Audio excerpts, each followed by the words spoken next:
stumbled upon his very best trait. While splashing around in the ocean one day, not far from his house in the town of Marseille.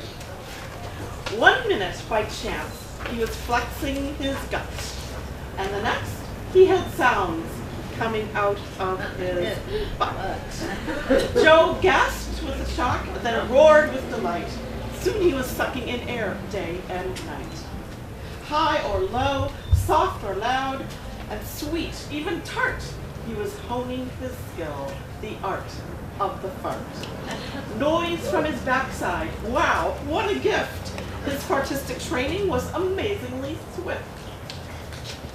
In the army, his buddies would fall on the floor as he squeezed out some songs or the loud sounds of war. They'd all laugh so hard at the music they'd hear from Private Pujol, who was playing his rear. Joseph grew up to become a fine baker, of tarts and baguettes, a respectable maker. He married Elizabeth, had a family of 10, and put on a show for his kids now and then.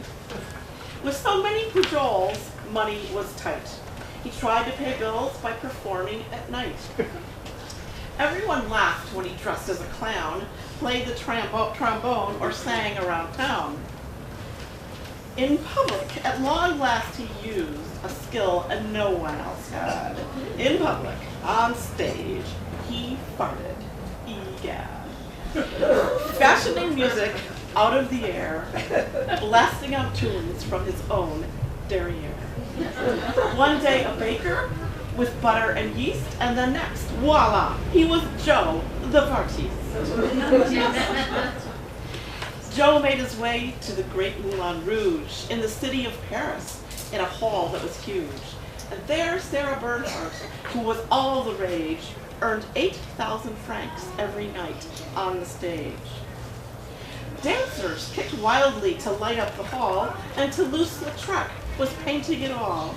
The city was shining, a grand place for a show. But was Paris ready for farts from our Joe? Up upon the stage was this tall, dashing guy. Long red coat with tails, white shirt, and a tie. His black satin pants had a very strange shape, with a hole in the back for the air to escape.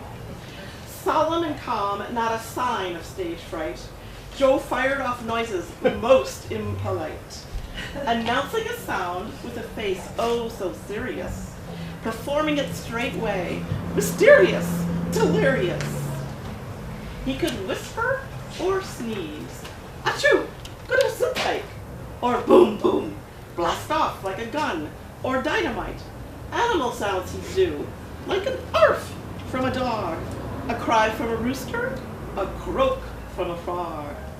A bit of Beethoven, a song by Mozart, a Debussy ditty, all through a fart. Men chewed their mustaches, keeping straight faces, while women went breathless in corsets with laces. As Joe carried on, there were snickers and wiggles, followed by a chorus of uncontrollable giggles. Finally, shrieks of mirth could be heard. Could you die laughing? It was just so absurd. Nurses were stationed in the aisle to scout for those laughing so hard they completely passed out. Joe never stopped adding new sounds to his act, keeping the theater completely jam-packed. The strangest part of his story to tell is that his flatulent actions completely lacked smell.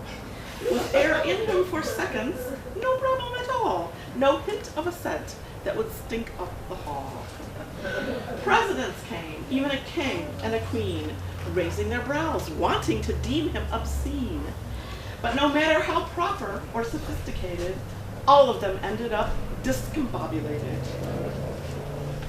He led sing-alongs for convulsions of froth, increased when he sounded the ripping of cloth. He'd blow out the gaslights on stage one by one to bid people adieu, and then poof, he was gone.